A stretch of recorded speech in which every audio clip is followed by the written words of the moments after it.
27장 이사열전. 사람이 잘나고 못남은 자기 위치에 달려있다. 이사는 초나라 상체 사람이다. 그는 젊을 때 군에서 지위가 낮은 관리로 있었는데 관청 변소의 쥐들이 더러운 것을 먹다가 사람이나 개가 가까이 가면 자주 놀라서 무서워하는 꼴을 보았다. 그러나 이사가 창고 안으로 들어가니 창고 안의 쥐들은 쌓아놓은 곡식을 먹으며 큰 집에 살아서 사람이나 개를 걱정하지 않았다. 그래서 이사는 탄식하며 말했다. 사람이 어질다거나 못났다고 하는 것은 비유하자면 이런 쥐와 같아서 자신이 처해 있는 환경에 달렸을 뿐이구나. 그러고는 순경, 즉 순자에게로 가 천하를 다스리는 제왕의 기술을 배웠다. 그는 공부를 끝마치자 초나라 왕은 섬길 만한 인물이 못되고 6나라는 모두 약소하여 섬겨서 공을 세울 만한 나라가 없다고 판단하여 서쪽 진나라로 들어가기로 했다. 그는 순경에게 이렇게 작별 인사를 하였다. 저는 때를 얻으면 게으르지 말라는 말을 들었습니다. 지금은 만성의 제후들이 바야흐로 서로 세력을 다투고 있는 때이므로 유세가들이 정치를 도맡고 있습니다. 지금 진나라 왕은 천하를 집어삼키고 제라고 일컬으며 다스리려 합니다. 이는 지위나 관직이 없는 선비가 능력을 펼칠 때이며 유세가의 시대가 온 것입니다. 비천한 자리에 있으면서 아무런 계획도 세우지 않는 것은 새나 짐승이 고기를 보고도 사람들이 자기를 쳐다본다 하여 억지로 참고 지나가는 것과 같습니다. 그러므로 가장 큰 부끄러움은 낮은 자리에 있는 것이며 가장 큰 슬픔은 경제적으로 궁핍한 것입니다. 오랜 세월 낮은 자리와 공공한 처지에 있으면서 세상의 부귀를 비난하고 영리를 미워하며 스스로 아무것도 하지 않는데 의탁하는 것은 선비의 마음이 아닐 듯합니다. 그래서 저는 서쪽 진나라 왕에게 유세하려고 합니다. 이사가 진나라에 이르렀을 때 마침 장량왕이 죽었으므로 곧 진나라 성상 문신우 여부리를 찾아가 그의 사인이 되었다. 여부리는 이사를 현명한 인물로 생각하여 왕의 시위관으로 임명했다. 이사는 진나라 왕에게 유세할 기회를 얻어 이렇게 설득했다. 어수룩한 사람은 기회를 놓치지만 큰 공을 이루는 사람은 남의 약점을 참아하며 밀고 나갑니다. 옛날에 진나라 목공이 우두머리가 되고서도 동쪽에 있는 6나라를 끝까지 함락시키지 못한 것은 무엇 때문입니까? 그것은 제후 수가 너무 많은 데다 주나라 왕실의 언덕이 여전히 쇠퇴하지 않았기 때문에 오패가 번갈아 일어나 주나라 왕실을 더욱 존중했기 때문입니다. 그러나 진나라 효공 이래 주나라 왕실이 쇠약해져서 제후들이 힘을 합쳐 관동은 6나라 즉 한, 조, 위, 제, 초, 연으로 줄어들었습니다. 진나라가 상승세를 타고 제후들을 눌러온 지 벌써 6대, 효공, 해문왕, 무왕, 소왕, 효문왕, 장량왕 6대나 되었습니다. 지금은 제후들이 진나라에 복종하여 마치 진나라의 군이나 현 같습니다. 무릇 진나라의 강대함에 대왕의 현명함이라면 취사부가 솥단지 위에 앉아 먼지를 훔치듯 손쉽게 제후를 멸망시키고 황제로서 대업을 이루어 천하를 통일하기에 충분합니다. 이것은 만년에 한 번 있는 기회입니다. 지금 게으름을 피우고 서둘러 이루지 않으면 제후들이 다시 강대해져서 서로 모여 합종하기로 약속할 테고 그렇게 되면 황제 같은 현명한 왕이 있을지라도 천하를 손에 넣을 수 없을 것입니다. 진왕은 이사를 장사, 이 장사는 궁궐의 모든 일을 총괄하는 관리의 우두머리입니다. 진왕은 이사를 장사로 삼고 그의 계책을 듣고 은밀한 모사들에게 황금과 주옥을 가지고 가서 제후들에게 유세하도록 하였다. 제후국의 명망 있는 사람들 중 뇌물로 움직일 수 있는 자에게는 많은 선물을 보내 결탁하고 말을 듣지 않는 자는 예리한 칼로 찔러 죽였으며 또 군주와 신하 사이를 이간시키는 계략을 썼다. 진왕은 훌륭한 장수를 보내 이사의 뒤를 수행하게 하였다. 진왕은 이사를 객경으로 삼았다. 등용했으면 내치지 말라. 때마침 한나라의 정국이라는 사람이 와서 진나라를 교란시키기 위해 논밭에 물을 대는 운하를 만들려고 했다. 이 음모가 발각되자 진나라 왕족과 대신이 모두 진왕에게 말했다. 제후의 나라에서 와서 진나라를 섬기는 자들은 대체로 자기 나라의 군주를 위하여 유시하여 진나라 군주와 신하 사이를 이간시킬 뿐입니다. 청컨대 빈객을 모두 내쫓으십시오. 이사도 논의의 대상이 되어 내쫓을 인물의 명단에 들어있었다. 그래서 이사는 글을 올려 다음과 같이 말했다. 신이 듣건대 관리들이 빈객을 내쫓을 것을 논의하고 있다는데 가만히 생각해보면 잘못된 일입니다. 옛날 목공은 인재를 구하여 서쪽으로는 융에서 유예를 취하였고 동쪽으로는 완에서 백리애를 얻었으며 송에서 근숙을 맞이하였고 진나라에서 비표와 공손지를 오게 했습니다. 이 5사람은 진나라에서 태어나지 않았지만 목공은 이를 중용하여 20나라를 병합하고 드디어 서융에서 우두머리가 되었습니다. 효공이 상황의 변법을 채용하여 풍속을 바꾸자 백성이 번영하고 나라가 부강해졌으며 백성은 나라의 부역에 쓰이기를 즐거워하고 제후들은 복종하였으며 초나라와 위나라의 군사를 깨뜨려 넓힌 땅이 천리입니다. 그래서 지금까지 잘 다스려지고 강성합니다. 해왕은 장의의 계책을 받아들여 삼천의 땅을 차지하고 서쪽으로 파와 촉을 손에 넣었으며 북쪽으로는 상군을 차지하고 남쪽으로는 장군 위장이 한중을 공략하고 구위를 포섭하여 은과 영을 제압하고 동쪽으로 성고의 험준한 땅을 발판으로 기름진 땅을 빼앗아 마침내 6나라의 합종 맹약을 깨뜨려 이들이 서쪽을 바라보며 진나라를 섬기도록 하였으니 그 공로가 오늘에까지 미치고 있습니다. 소왕은 범죄를 얻어서 양후를 폐하고 화양군을 내쫓아 진나라 왕실을 강화하고 대신들의 가문이 커지는 것을 막았으며 제후의 땅을 잠식하여 진나라가 제업을 이루도록 했습니다. 이 네 군주는 모두 빈객들의 공적으로 성공하였습니다. 이러한 사실을 보면 빈객이 어찌 진나라를 저버린다고 하겠습니까? 만일 이 네 군주가 일찍이 빈객을 물리쳐 받아들이지 않고 선비를 멀리하여 등용하지 않았다면 진나라는 부유하고 이로운 실익이 없고 강대하다는 명성도 얻지 못했을 것입니다. 지금 폐하께서는 곤륜산의 이름난 옥을 손에 넣고 수씨와 화씨의 보물을 가졌으며 명월주를 차고 태화검을 지니고 섬리마를 타며 쥐봉기를 세우고 영타고를 가지고 있습니다. 이러한 수많은 보물은 하나도 진나라에 나지 않는데 폐하께서 그것들을 좋아하시는 까닭은 무엇입니까? 반드시 진나라에서 나는 것이라야 한다면 야광벽으로 조정을 꾸밀 수 없고 콧불소 뿔이나 상아로 만든 물건을 가지고 즐길 수 없을 것입니다. 정나라와 위나라의 미인은 후궁에 들어올 수 없고 결제 같은 준마가 바깥 마구간을 채울 수 없으며 강남의 금과 주석은 쓸 수 없고 서촉의 단청으로 채색할 수도 없을 것입니다. 후궁을 장식하고 희첩을 꾸며 마음을 기쁘게 하고 눈과 귀를 즐겁게 하는 것이 반드시 진나라에서 난 것이라야 한다면 완주로 만든 비녀, 부귀의 귀걸이, 아호의 옷, 금수의 장식도 폐하 앞에 나타나지 못하며 세상의 풍속에 따라 우아하고 아름답게 차린 조나라의 여인은 폐하 곁에 설 수 없을 것입니다. 무릇 항아리를 치고 부를 두드리며 쟁을 퉁기고 넓적다리를 하면서 목청을 돋우어 노래를 불러 귀를 즐겁게 하는 것이 참다운 진나라의 음악입니다. 정, 위, 상간, 소, 우, 무, 상은 다른 나라의 음악입니다. 지금 항아리를 치며 불을 두드리는 것을 버리고 정과 위를 좋아하며 쟁을 퉁기는 것을 물리치고 소와 우를 받아들였는데 이것은 무엇 때문입니까? 그것은 당장 마음을 즐겁게 하고 보기에도 좋기 때문입니다. 그런데 지금 사람을 뽑아 쓰는 데에서는 그렇지 않습니다. 그 인물의 사람됨이 옳은지 그런지를 따지지 않고 굽은지 곧은지를 말하지 않으며 진나라 사람이 아니면 물리치고 빈객이면 내쫓으려 합니다. 그런즉 여색이나 음악이나 주옥은 소중히 여기되 사람은 가벼이 여기는 것입니다.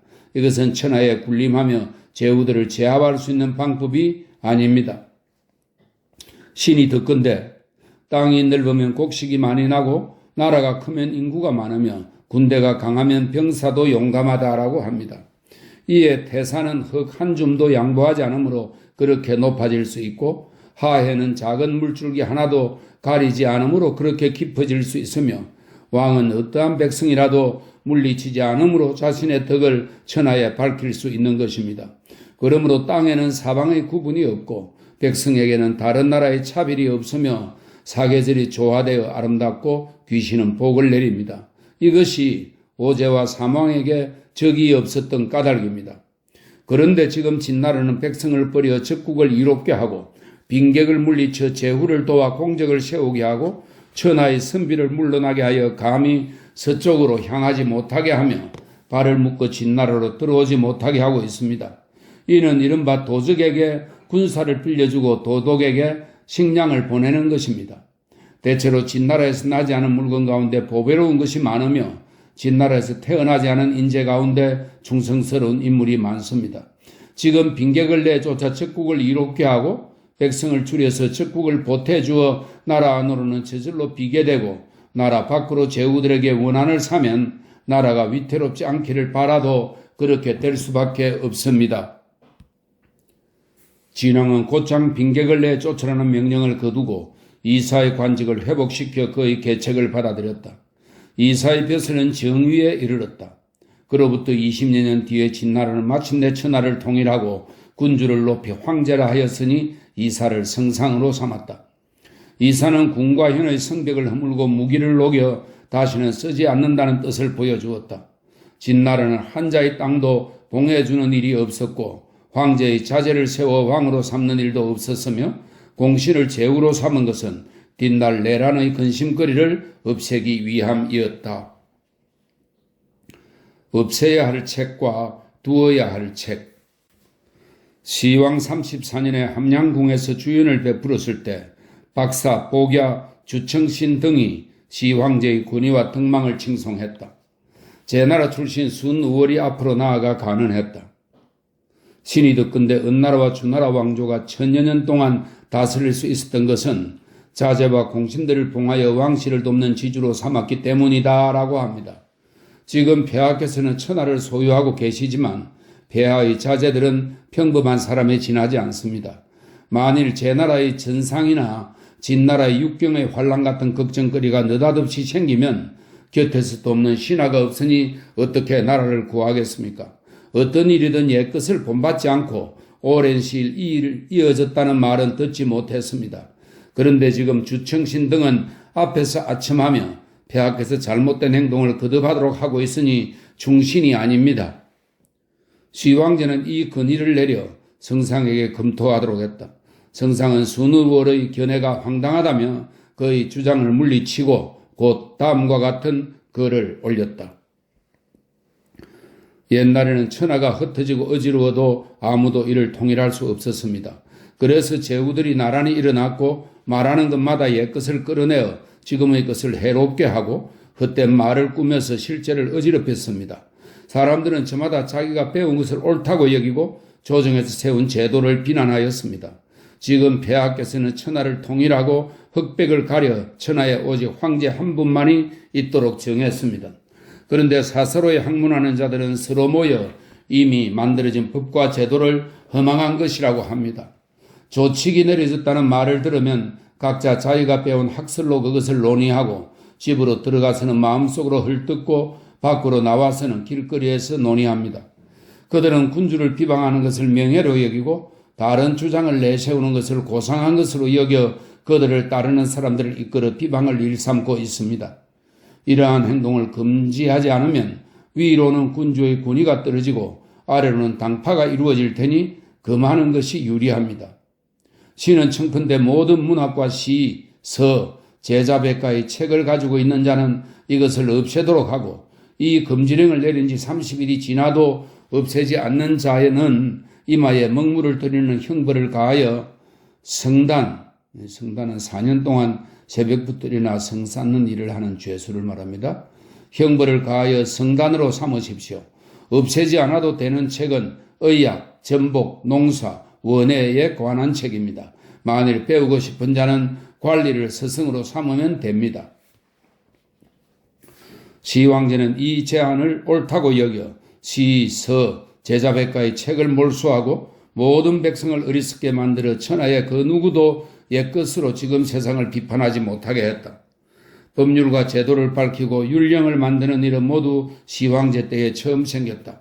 문자를 통일하고 이궁과 별장을 천하에 두루 지었다. 그 이듬해에는 세상을 돌아보고 사방의 오랑캐족을 나라 밖으로 쫓아냈는데 이사가 모두 힘썼다. 이사의 맏아들 이유는 삼천군 태수가 되었다. 아들은 모두 진나라 공주에게 장가들었고 딸은 모두 진나라의 여러 공자에게 시집갔다. 삼천군 태수 이유가 휴가를 얻어 함양으로 돌아왔을 때 이사가 집에서 술자리를 열었다. 온갖 관직에 있는 우두머리가 모두 나와 장수를 기원하였으므로 그의 대문 앞과 뜰에는 수레와 말이 수천 대나 되었다. 이사는 길게 한숨을 쉬며 말했다. 아, 나는 순경이 사물이 지나치게 강성해지는 것을 경계해야 한다라고 한 말을 들었다. 나는 상체에서 태어난 평민이며 시골 마을의 백성일 뿐인데 주상께서는 내가 아둔하고 재능 없는 줄도 모르고 뽑아서 이 지위까지 이르게 하셨다. 지금 다른 사람의 신하된 자로서 나보다 윗자리에 있는 이가 없고 부귀도 극에 달했다고 할 만하다. 만물은 극에 이르면 쇠하거늘 내가 언제 그만두어야 할지 알 수 없구나. 이사가 목련보다 못한 5가지.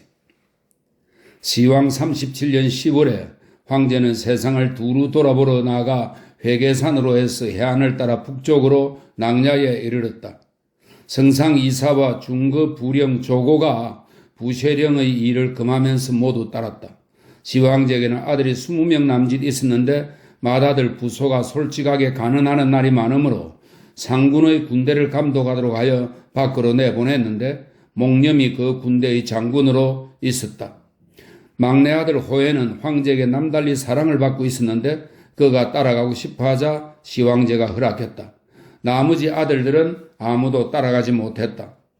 그의 7월 시황제가 사구에 이르렀을 때 병이 위독하여 조고에게 다음과 같은 편지를 적어 부소에게 보내도록 했다. 군대는 목념에게 맡기고 함양으로 와서 내 유해를 맞이하여 장례를 지내도록 하라. 밀봉한 편지가 사자에게 전해지기 전에 시황제가 세상을 떠났다. 편지와 옥새는 모두 조고가 가지고 있었다. 막내 아들 호해, 성상 이사, 조고 및 총애받던 환관 대여섯 명만이 시황제가 죽은 사실을 알 뿐 다른 신하들은 몰랐다. 이사는 황제가 밖으로 돌아다니는 중에 죽었고 아직 태자가 정식으로 세워지지 않았기 때문에 이 일을 비밀에 붙였다. 황제 유해를 온양거 속에 안치하고 관리들이 정치적인 일을 아뢰고 식사를 올리는 것을 전과 다름없이 했으며 황관이 온양거 안에서 웬만한 일을 결제했다. 조고는 부수에게 내린 옥새가 찍힌 편지를 쥐고 공자 호해에게 말했다. 황상께서 숨을 거두셨지만 조서를 내려 여러 아들을 책봉하여 왕으로 삼지 않으시고 맏아들에게만 글을 내렸으니 맏아들이 오면 곧바로 즉위하여 황제가 될 것입니다. 그러면 공자께서는 한 채의 땅도 가질 수 없습니다. 이 일을 어찌 하시겠습니까? 호해가 말했다. 그것은 당연한 일이요. 내가 들으니 현명한 군주는 신하를 잘 파악하고 현명한 아버지는 자식을 잘 안다라고 들었소. 아버지께서는 돌아가실 때까지 여러 아들을 왕으로 책봉하지 않았으니 무슨 말을 할 수 있겠소? 조고가 말했다. 그렇지 않습니다. 이제 천하의 대권을 잡느냐 마느냐는 것은 공자와 저와 성상에게 달려 있으니 깊이 생각해 보시기 바랍니다. 남을 신하로 삼는 것과 남의 신하가 되는 것, 또 남을 지배하는 것과 남에게 지배당하는 것을 어찌 같다고 할 수 있겠습니까? 호해가 말했다. 형을 물러나게 하고 아우를 오르게 하는 것은 정의롭지 못한 일이요. 아버지의 조서를 받들지 않고 죽음을 두려워하는 것은 효성스럽지 못한 일이요. 자신의 재능이 보잘것없는데 억지로 남의 공로에 의지하는 것은 할 수 없는 일이요. 이 세 가지는 덕을 거스르는 일이므로 세상 사람들은 복종하지 않을 테고 몸은 위태로우며 사직의 제사를 받들지 못할 것이요. 조고가 말했다. 제가 듣건대 당왕과 무왕은 각각 자기의 군주를 죽였지만 세상 사람들은 그들을 의롭다고 할 뿐 충성스럽지 못하다고 말하지 않았다. 위나라의 군주는 자기 아버지를 죽이고 왕위에 올랐지만 위나라 백성은 그의 덕을 받들었고 공자도 이 일을 춘추에 적으면서 효성스럽지 못한 일이라고 하지 않았다라고 했습니다. 대체로 큰 일을 행할 때는 작은 일을 돌아보지 않으며 큰 덕이 있는 사람은 일을 사양하지 않습니다. 고을마다 각기 제 나름대로 좋은 점이 있으며 백관들의 공은 다 같지 않습니다. 그래서 작은 일을 돌아보다가 큰 일을 잊어버리면 뒤에 반드시 재앙이 닥치고 의심하며 주저하면 나중에 반드시 후회하게 됩니다. 결단을 내려 과감하게 행동하면 귀신도 피하고 뒷날 성공하게 됩니다. 공자께서는 이 일을 단행하시기 바랍니다. 호해는 크게 탄식하면서 말했다. 아버지의 죽음도 아직 알리지 않고 상례도 마치지 않았는데 어떻게 이 일에 성상의 동의를 얻을 수 있겠소? 조고가 말했다. 때가 때인 만큼 생각할 여유가 없습니다. 식량을 짊어지고 말을 달려도 때가 늦을까 염려됩니다. 호해는 이미 조고의 말을 그럴듯하게 여기고 있었다. 조고가 말했다. 성상과 상의하지 않고서는 이 일은 성공할 수 없을 것입니다. 신이 공자를 위하여 성상과 의논하겠습니다. 조고는 성상 이사에게 말했다. 황상께서 돌아가실 때 마다들에게 편지를 내려 함양에서 유해를 맞으라 하고 그를 후사로 삼도록 했습니다. 그 편지는 아직 보내지 않았고 지금 황상이 돌아가신 것을 아는 사람은 없습니다. 마다들에게 내린 편지와 옥새는 모두 호해가 가지고 있습니다. 태자를 정하는 일은 당신과 제 입에 달려 있습니다. 이 일을 어떻게 하시겠습니까? 이사가 말했다. 어째서 나라를 망칠 말을 하시오? 이것은 신하로서 논의해서는 안 될 일이오. 조고가 말했다. 당신이 스스로 능력을 헤아려 볼 때 목념과 비교하면 누가 낫습니까? 공이 높은 면에서는 목념과 비교하면 누가 낫습니까? 원대하게 일을 꾀하여 실수하지 않는 점에서는 목념과 비교하면 누가 낫습니까? 천하 사람들에게 원한을 사지 않은 점에서는 목념과 비교하면 누가 낫습니까? 마다들과 오랫동안 사귀어 신임을 받은 면에서는 목념과 비교하면 누가 낫습니까? 이사가 말했다. 이 5가지 점에서 나는 모두 목념만 못하오. 그런데 당신은 어째서 이다지도 심하게 따지시오? 조고가 말했다. 저는 본래 하찮은 일을 하는 황관에 지나지 않습니다만 다행히도 형법의 담당 관리로서 진나라 궁궐에 들어와 일을 맡은 지 20년이나 되었습니다. 그동안 진나라에서 파견된 성상이나 공신들 가운데 봉토를 2대에 걸쳐 이어받은 사람을 보지 못했습니다. 그들은 결국 모두 목이 베어 죽었습니다. 성상께서는 20명 남짓되는 시황제의 아들을 모두 알고 있습니다. 마다들은 강직하고 용맹스러우며 남을 믿고 선비들을 떨쳐 일어나게 하는 분입니다. 만일 그가 즉위하면 반드시 목념을 기용하여 성상으로 삼을 것입니다. 그러면 성상께서는 결국 통우의 인수를 내놓고 고향으로 돌아가게 될 것이 분명합니다. 저는 칙명을 받들어 호해를 가르치고 몇 년 동안 법을 배우게 하여 그가 잘못을 저지르게 한 적이 없었습니다. 그는 인자하고 독실하고 따사로운 성품으로 재물을 가벼이 여기고 인재를 소중히 여기며 마음속으로는 분별이 있지만 말을 겸손하게 하며 예의를 다하여 선비들을 존경합니다. 진나라의 여러 공자 가운데 그만한 사람이 없습니다. 군주의 뒤를 이을만 합니다. 성상은 잘 생각해서 결정하십시오. 이사가 말했다. 당신은 제자리로 돌아가시오. 나는 군주의 조칙을 받들어 하늘의 명에 따를 뿐이요. 어찌 고려하여 결정할 수 있는 일이겠소? 조고가 말했다. 편안한 것을 위험으로 돌릴 수도 있고 위험한 것을 편안한 것으로 돌릴 수도 있습니다. 편안하고 위험한 것을 결정하지 못한다면 어찌 성상을 성인의 지혜를 가진 분으로 존중하겠습니까? 이사가 말했다.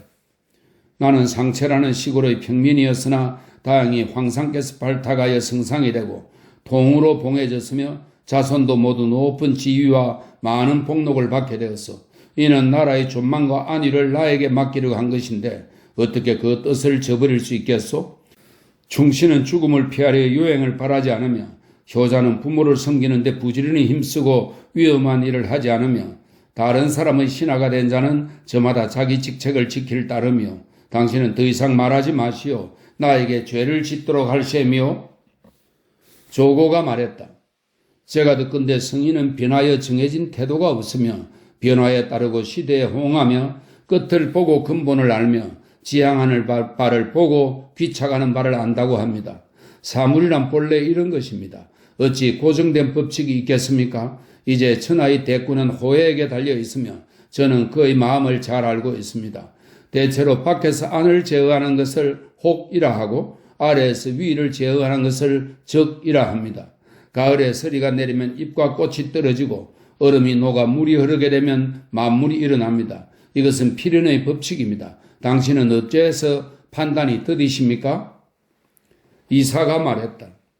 내가 듣건대 진에서는 태자를 폐했다가 3대에 걸쳐 나라가 평안하지 못했고 제 나라 황공의 형제들은 왕위를 다투다가 공자 규가 피살되었으며 은나라 주왕은 친척을 죽이고 가난하는 사람의 말을 듣지 않아서 나라가 폐허가 되고 끝내 사직을 위태롭게 했다라고 하오.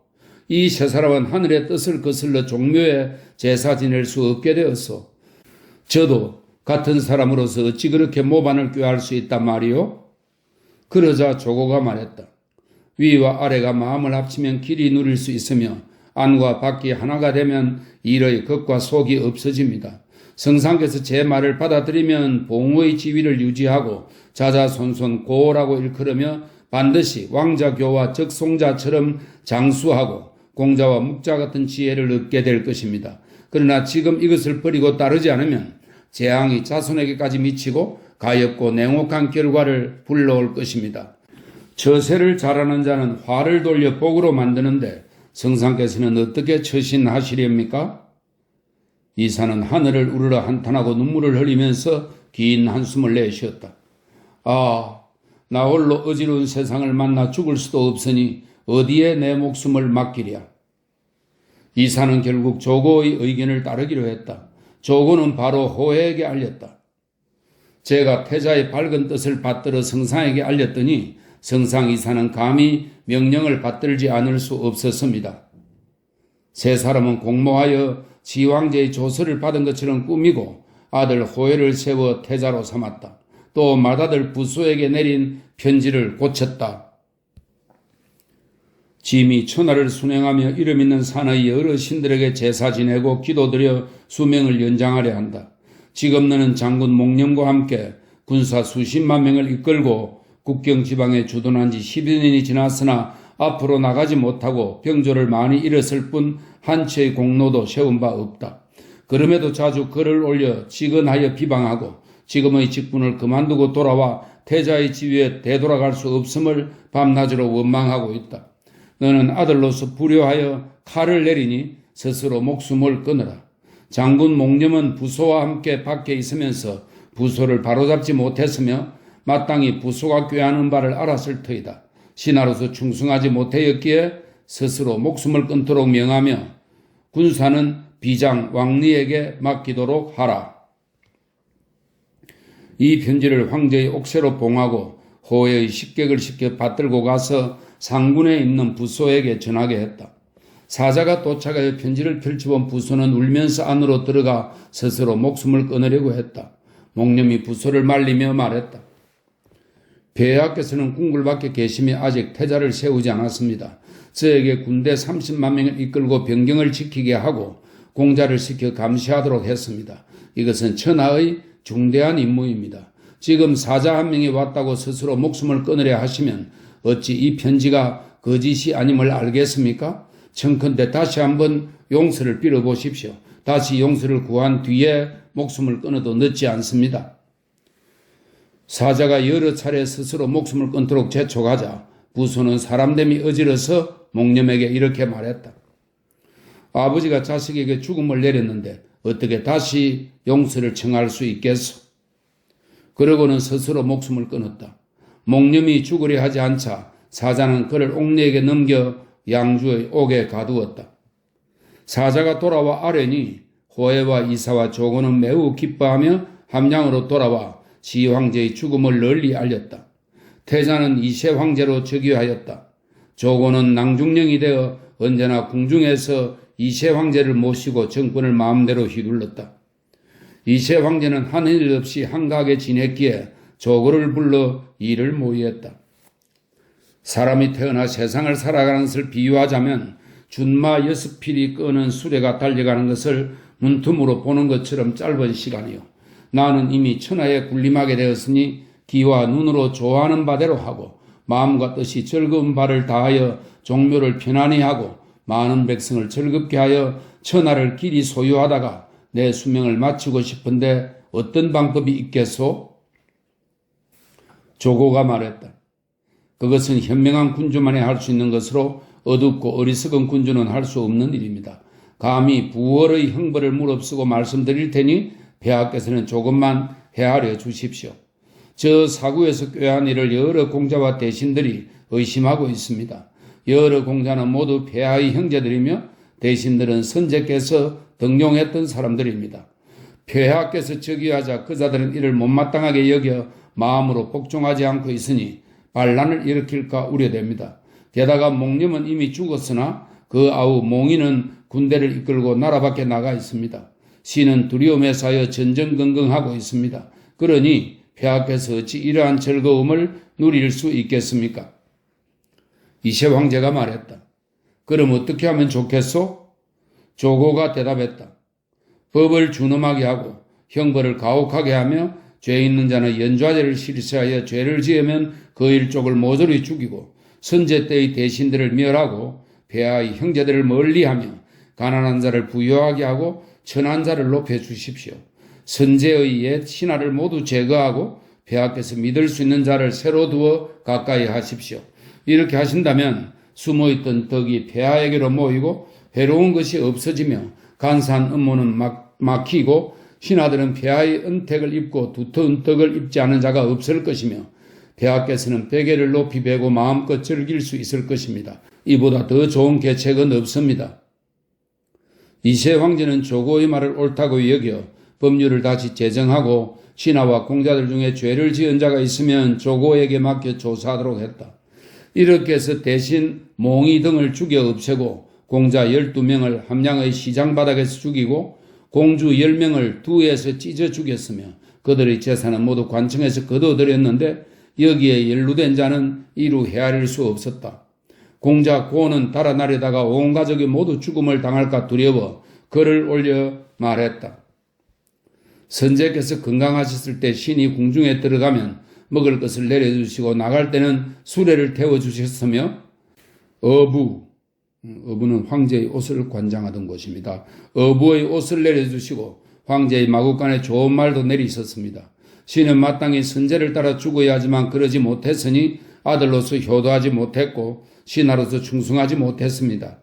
불충한 자는 이 세상에 살아갈 명분이 없으므로 선제를 따라 죽으려 하오니 원컨대 여상 기슬게 묻어주십시오. 폐하께서 신을 가엽게 여겨주시면 다행이겠습니다. 이 글이 올라오자 호에는 매우 기뻐서 조고를 불러 편지를 보여주며 말했다. 이래도 사태가 급박하다고 할 수 있소? 조고가 말했다. 신하된 자가 죽게 될까 근심하여 다른 생각을 할 겨를이 없는데 어찌 모반을 꾀할 수 있겠습니까? 호에는 그 글을 허가하고 10만전을 내려 매장해 주었다. 제 몸조차 이롭게 못하면서 어찌 천하를 다스리랴. 법령에 따라 죽이고 벌하는 일이 날로 더욱더 가혹해지자 여러 신하가 스스로 위험을 느껴 모반하려는 자가 많아졌다. 또 황제를 위하여 아방궁을 짓고 직도와 치도를 만드느라 세금이 더 무거워지고 변방 부역의 징발이 그치지 않았다. 그래서 초나라 수비병 진성과 오광 등이 반란을 일으켜 산동에서 일어나니 중글들이 다 일어나 스스로 제후가 되고 왕이 되어 진나라를 배반했다. 그 반란군은 홍문까지 진격했다가 물러날 정도였다. 이사는 여러 번 이세 황제가 한가한 틈을 타 가느하려 했지만 이세 황제는 허락하지 않고 도리어 이사를 문책하며 말했다. 나에게는 나름대로 생각이 있어. 나는 한비로부터 들은 말이 있는데 요임금이 천하를 차지했을 때 당의 높이는 석자이고 석가리는 자르지 않은 통나무 그대로였으며 지붕을 덮은 참 억새풀은 처마에 늘어져도 자르지 않았다. 나그네가 머무는 집도 이보다 검소할 수는 없다. 겨울에는 사슴 가죽으로 지은 옷을 입고 여름에는 칠거로 만든 벼옷을 입으며 거친 현미밥에 명아주 잎과 콩잎으로 끓인 국을 질그릇에 담아 먹고 마셨다. 문지기가 입고 먹는 것도 이보다 검소할 수 없다. 우임금은 용문산을 뚫어 대하까지 통하게 하고 구하를 열어 통하게 하고 구곡에 둑을 둘러싸 막혔던 물길을 터 바다로 흘러 들어가게 했다. 우임금은 이러한 일을 하느라 넓적다리의 잔틀이 다 닳아 없어지고 종아리의 털까지 없어졌다. 손과 발에는 못이 박이고 얼굴은 새까맣게 그을렸다. 그러나 결국 객사하여 회계산에 묻혔다. 노예의 수고로움도 이보다 심하지는 않았을 것이다 라고 했소. 그러나 천하를 다스리는 일이 귀중하다는 것이 어찌 자기 몸을 괴롭히고 정신을 피로하게 하고 몸은 나그네가 머무는 집 같은 곳에 두고 입은 문지기와 같은 음식을 먹고 손은 노예와 같은 일을 하는 것이란 말이오. 이것은 어리석은 자가 힘쓰는 일이지 현명한 사람이 힘쓸 일이 아니오. 어진 사람이 천하를 소유하게 되면 오로지 천하를 자기에게 맞도록 할 뿐이니 이것이 천하를 다스리는 것을 중하게 여기는 까닭이요. 이른바 어진 사람은 반드시 천하를 평안하게 하여 모든 사람을 다스릴 수 있는데 지금 제 몸조차 이롭게 하지 못하면서 어찌 천하를 다스릴 수 있겠소. 그래서 나는 내 뜻대로 욕심을 넓혀서 길이 천하를 가지고 재해가 없기를 바라오. 그러려면 어떻게 해야 하오? 이사의 아들 유는 삼천군 군수이나 오광 등 도적 무리가 삼천군 서쪽을 침략하며 지나가도 이를 막지 못하였다. 장한이 오광 등의 도적 무리를 쳐부셔 쫓아버리자 삼천군의 일을 조사하는 사자가 잇따라 오가면서 이사를 문책하고 이사에게 삼공의 지위에 있으면서 도적들이 이처럼 날뛰게 하니 어찌된 일인지 꾸짖었다. 이사는 두려우면서도 벼슬과 복록을 소중히 여겨 어찌할 바를 모르다가 결국 이세 황제의 비위를 맞추어 용서를 빌고자 다음과 같은 글을 올렸다. 대체로 현명한 군주는 반드시 온갖 수단을 다하여 신하의 잘못을 꾸짖고 벌주는 방법을 시행하려고 합니다. 책임을 꾸짖으면 신하들은 능력을 다하여 자기 군주를 따르지 않을 수 없습니다. 신하와 군주의 직분이 정해지고 위와 아래의 의리가 분명해지면 천하에 어진 사람도 어지지 않은 사람도 있는 힘을 다해 맡은 일을 하여 군주를 따르지 않는 자가 없습니다. 그러므로 군주는 홀로 천하를 통제하고 남에게 제어되는 일이 없습니다. 더 없는 즐거움을 다 맛볼 수 있어야 이런 분이 현명한 군주이신데 이러한 도리를 살피지 않을 수 있겠습니까? 그래서 신자는 천하를 차지하고도 자기 뜻대로 행동하지 못한다면 이것은 천하를 질곡으로 삼는 것이다 라고 말했습니다.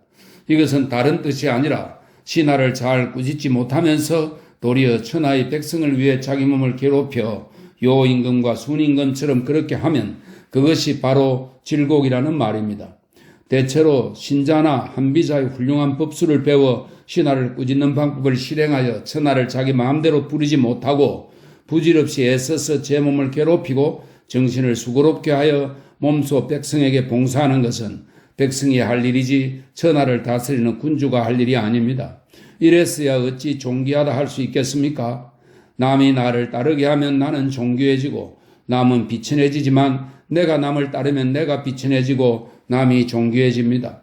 그러므로 남을 따르는 자는 비천하고 남을 따르게 하는 자는 존중받는 것입니다. 예로부터 지금까지 그렇지 않은 경우는 없었습니다.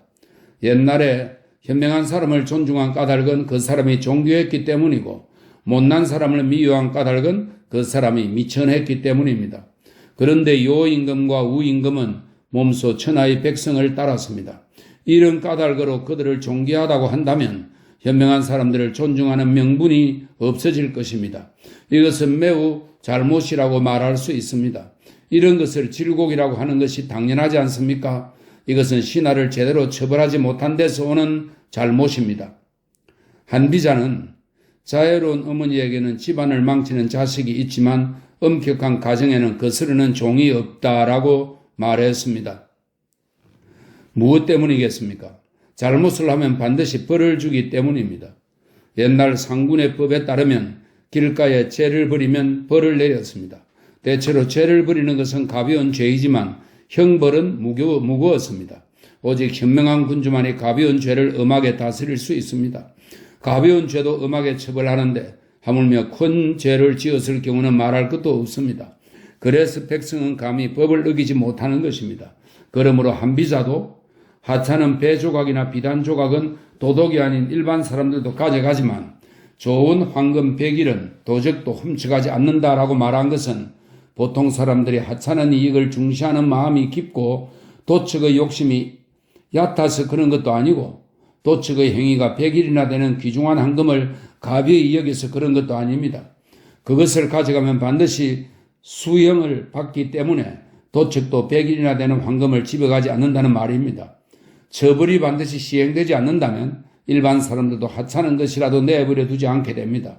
그래서 성벽 높이가 5장밖에 안 되더라도 누계가 가벼이 넘지 못하고 태사는 높이가 100인이나 되지만 절름발이 양치기도 그 정상에서 양을 치는 것입니다. 누계도 5장 높이를 어렵게 여기는데 어떻게 절름발이 양치기가 100인 높이를 쉽다고 할까요? 그것은 곱게 높아진 것과 깊이 파인 것의 형체가 다르기 때문입니다. 현명한 군주, 성스러운 왕이 오래도록 존귀한 지위에 있으면서 오래 큰 권세를 잡고 천하의 이익을 독점할 수 있었던 까닭은 특별한 방법이 있어서가 아니라 독자적으로 결단을 내리고 죄상을 세밀히 살펴 반드시 엄한 형벌을 내림으로써 천하 사람들이 감히 죄를 짓지 못했기 때문입니다. 그런데 지금 죄를 짓지 못하게 하는 근본 원인은 힘쓰지 않고 자유로운 어머니가 아들을 망치는 근원을 일삼는다면 성인의 이치를 살피지 못하는 것입니다. 성인의 이치를 실천하지 못하면 자기를 버려서 천하를 위해 고생하는 것인데 어찌 본받으시겠습니까? 이것을 어찌 슬퍼하지 않을 수 있겠습니까? 또한 검소하고 절약하며 어질고 의로운 사람이 조정에 서게 되면 방장 쾌락이 거치고 간언이나 이치에 맞는 말을 하는 신하가 군주 곁에서 입을 열면 방만한 의견이 물러가며 열사가 절개를 위하여 죽는 행위가 세상에 드러나면 엄탕한 쾌락이 없어집니다. 그러므로 지혜로운 군주는 이 세 부류의 사람을 멀리하고 군주로서 신하들을 조종하는 방법을 써서 따르는 신하들을 제어하고 법률을 철저히 제정해야 합니다. 이렇게 하면 자신이 존중되고 권세는 무거워집니다. 대체로 현명한 군주는 반드시 세속을 거스르고 풍속을 고쳐서 싫어하는 것을 없애고 하고자 하는 바를 세웁니다. 이렇게 해서 살아서는 존중받는 권세를 누리고 죽어서는 현명했다는 시호를 받게 됩니다. 그러므로 현명한 군주는 홀로 결정하기 때문에 권력이 신하에게 있지 않습니다. 이렇게 한 뒤에야 인의의 주장을 없애고 이론을 따지는 자의 입을 막으며 열사의 행동을 눌러서 귀를 막고 눈을 가리고도 마음속으로 혼자 보고 들을 수 있습니다. 그래서 밖으로는 인의가 있는 사람과 열사의 행동에 마음을 기울이지 않을 수 있고 안으로는 가난하며 다투는 변설에도 마음을 빼앗기지 않을 수 있습니다. 군주는 초연하게 혼자 사고 싶은 대로 행동해도 감히 거스르는 자가 없게 됩니다. 이렇게 된 뒤라야 신자와 한비자의 학술을 밝히고 상군의 법을 실천했다고 할 수 있습니다. 법을 실천하고 학술에 밝고서도 천하가 어지러워졌다는 말은 듣지 못했습니다. 그러므로 왕도는 간략하여 행하기 쉽다는 것입니다. 오직 현명한 군주만 이것을 시행할 수 있습니다. 만약 이렇게 하면 신하들에게 꾸짖고 벌을 내릴 수 있으며 신하들에게는 간사한 마음이 없어집니다. 신하들에게 간사한 마음이 없어지면 천하는 평안해지고 천하가 평안해지면 군주는 존엄해지며 군주가 존엄해지면 반드시 처벌이 실행됩니다. 처벌이 실행되면 반드시 구하는 바를 얻을 수 있으며 구하는 바를 얻을 수 있으면 나라가 부유해지고 나라가 부유해지면 즐거움도 넉넉해질 것입니다. 그러므로 꾸짖고 처벌하는 법술이 이루어지면 어떠한 욕망이라도 얻지 못하는 것이 없으며 신하들과 백성은 죄와 허물을 벗어나기에 겨를이 없을 테니 어떻게 감히 모반을 꾀할 수 있겠습니까? 이와 같이 하면 제왕의 길이 갖추어지고 군주와 신하의 도를 밝혔다고 할 수 있을 것입니다. 신자와 한비자가 다시 태어난다 해도 이보다 더할 수는 없을 것입니다. 이 글을 올리자 이세 황제는 기뻐했다. 이리하여 처벌을 더욱더 엄격히 하고 백성으로부터 가혹한 세금을 걷는 자를 현명한 관리라고 했다. 이세 황제가 말했다. 이와 같이 하는 것이 질책을 잘하는 것이라고 할 수 있다. 길에 다니는 사람 중 절반은 형벌을 받은 자였고 형벌을 받아 죽은 자가 날마다 시장 바닥에 쌓여갔다. 그리고 사람을 많이 죽인 관리를 충신이라고 했다. 이세 황제는 말했다. 이와 같이 하는 것이 질책을 잘하는 것이라고 할 수 있다. 처음 조고가 낭중령으로 있을 때 사람을 죽이고 사사로운 원한을 푼 일이 많았다.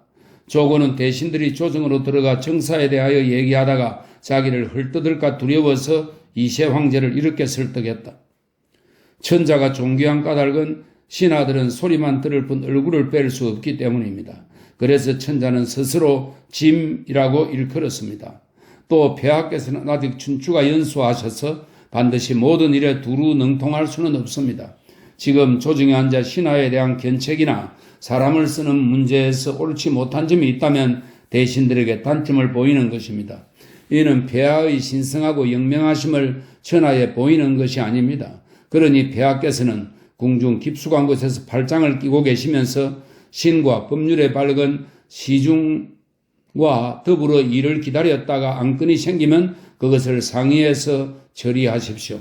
이렇게 하면 대신들은 감히 의심스러운 일을 말하지 못하며 온 천하가 훌륭한 군주라고 칭찬할 것입니다. 이세 황제는 이 계책을 받아들여 조정으로 나아가 대신들을 만나지 않고 궁궐 깊숙한 곳에 머물렀다. 조고는 늘 이세 황제를 모시며 정치적인 일을 제 마음대로 처리했고 모든 일은 조고의 손에서 결정되었다. 조고는 이사가 이 일에 관하여 말하려고 한다는 것을 듣고 성상 이사를 만나 말했다. 함곡관 동쪽에는 도적대가 많이 일어나고 있습니다. 그런데 지금 황상께서는 급히 부역을 징발하여 아방궁을 짓고 개나 말 같은 쓸모없는 것을 모으고 계십니다. 제가 가능하려 해도 지위가 낮으니 이런 일은 참으로 성상께서 하실 일인데 어째서 가능하지 않습니까? 이사가 말했다. 물론 그렇소. 나는 그것을 말씀드리고 싶어 한 지 오래되었소. 그러나 요즘 황상께서는 조정에 나오시지 않고 궁궐 깊숙한 곳에 계시니 드리고 싶은 말씀이 있어도 전할 수 없고 뵙고자 해도 만날 틈이 없소. 조고가 말했다. 만일 성상께서 참으로 가능하고 싶다면 성상을 위해 군주가 한가한 틈을 엿보아 알려드리겠습니다. 조고는 이세 황제가 한창 연애를 벌여 미녀들을 앞에 놓고 있을 때를 기다렸다가 사람을 보내 성상에게 말했다. 황상께서 지금 한가하시니 말씀을 올릴 수 있습니다. 성상은 국문에 이르러 뵙기를 청했다. 이런 일이 세 번이나 되풀이되자 이세 황제가 화를 내며 말했다. 나는 언제나 한가한 일이 많은데 성상은 그런 때는 오지 않고 내가 연애를 열어 즐기고 있으면 와서 안건을 말하려 하오. 성상은 감히 나를 어리다고 얕잡아 보는 것이오? 게다가 진실로 그렇게 보시오? 조고는 이 틈을 타서 말했다. 이렇게 하면 위태로워집니다.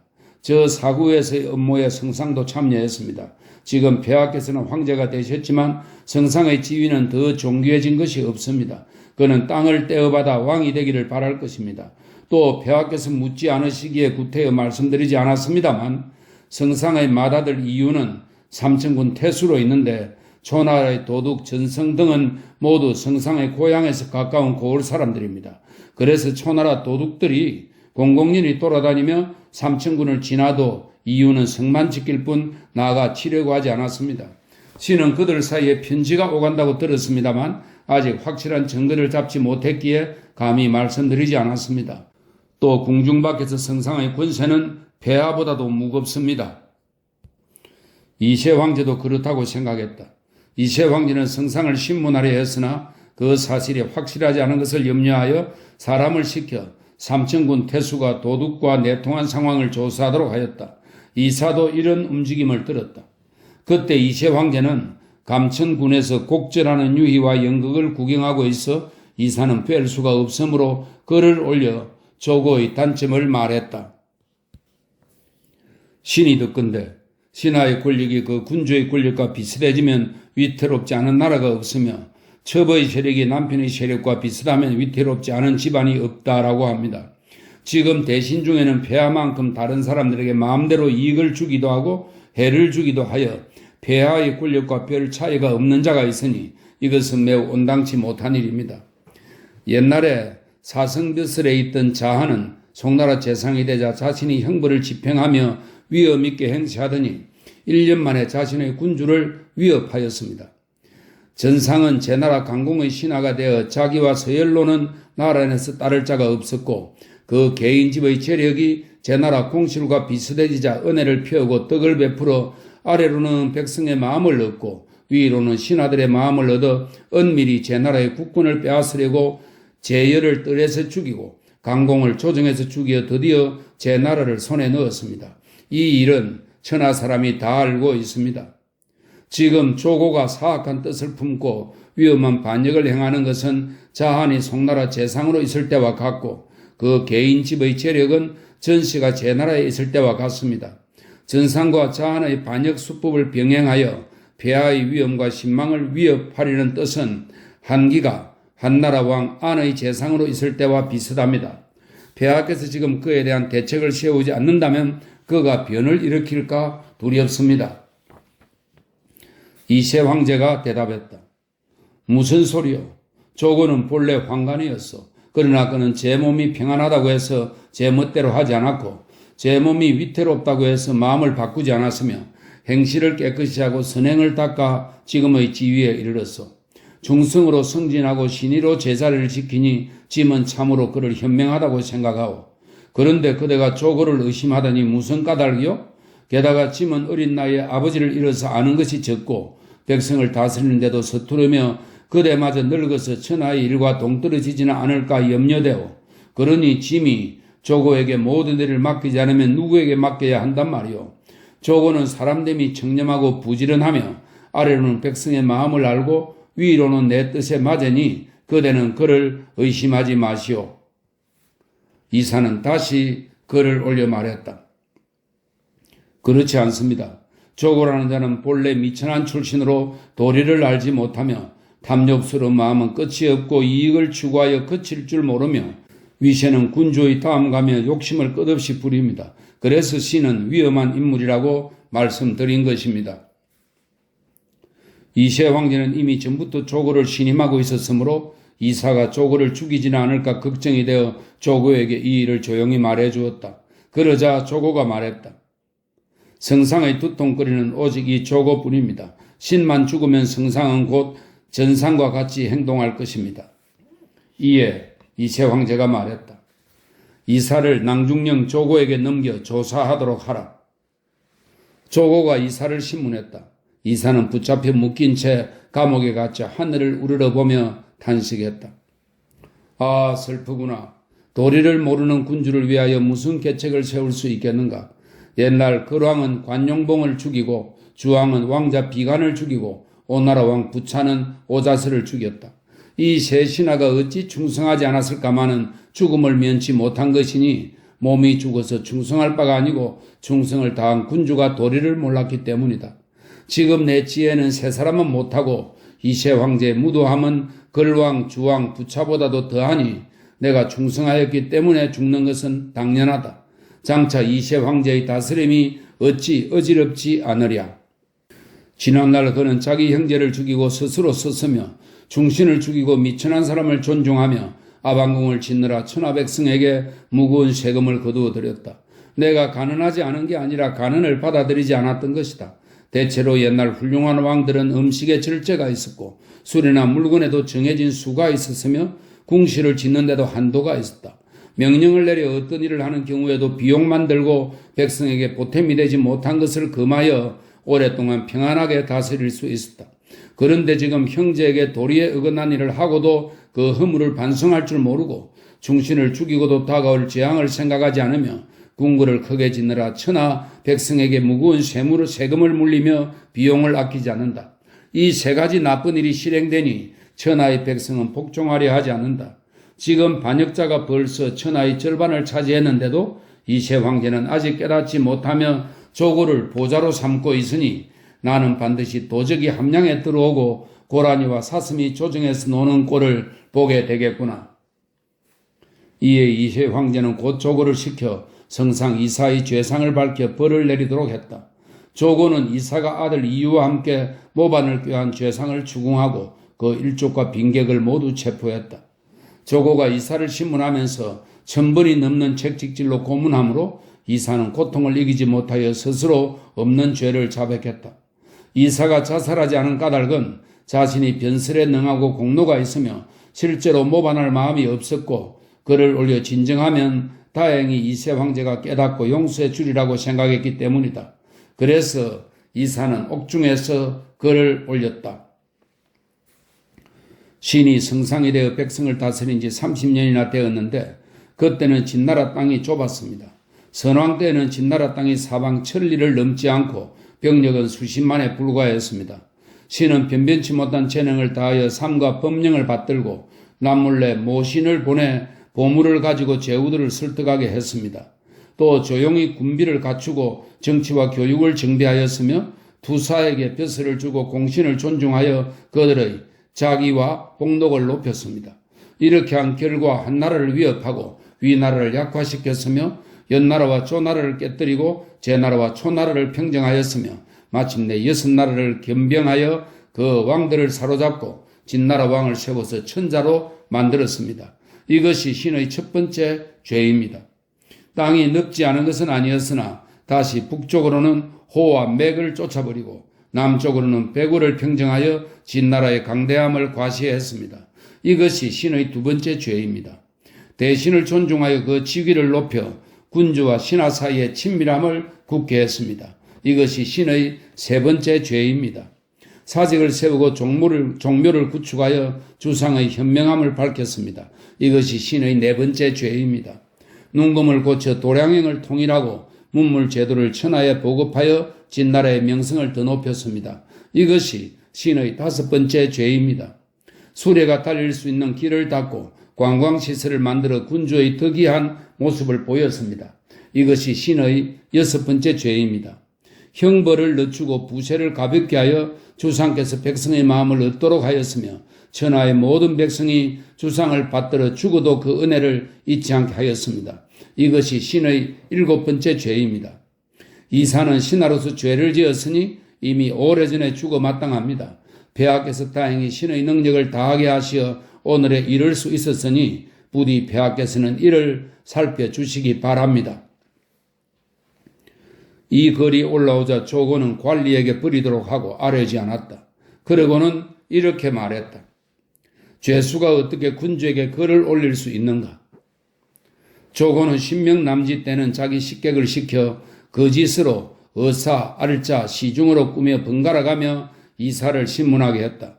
이사가 번복하여 사실대로 대답하면 사람을 시켜 다시 매질을 했다.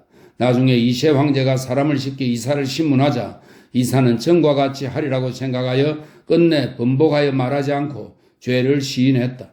판결이 아뢰어지자 이세 황제는 기뻐서 말했다. 조고가 아니었다면 성상에게 속을 뻔했소.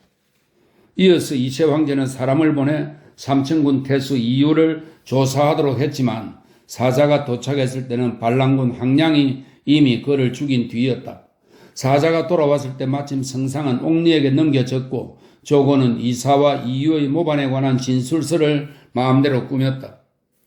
이세 황제 2년 7월 이사에게 오형을 갖추어 그 죄를 논하고 함양의 시장 바닥에서 허리를 자르도록 하였다. 이사는 옥에서 나와 함께 잡혀있던 둘째 아들을 돌아보며 말했다. 내 너와 함께 다시 한번 누런 개를 끌고 상체 동쪽 문으로 나가 토끼 사냥을 하려고 했는데 이제는 그렇게 할 수 없겠구나. 드디어 아버지와 아들은 소리내어 울고 삼족이 모두 죽음을 당했다. 사슴을 말이라고 하다. 이사가 이미 죽고 나서 이세 황제가 조고를 중성상으로 삼자 크고 작던 모든 일은 조고가 결정했다.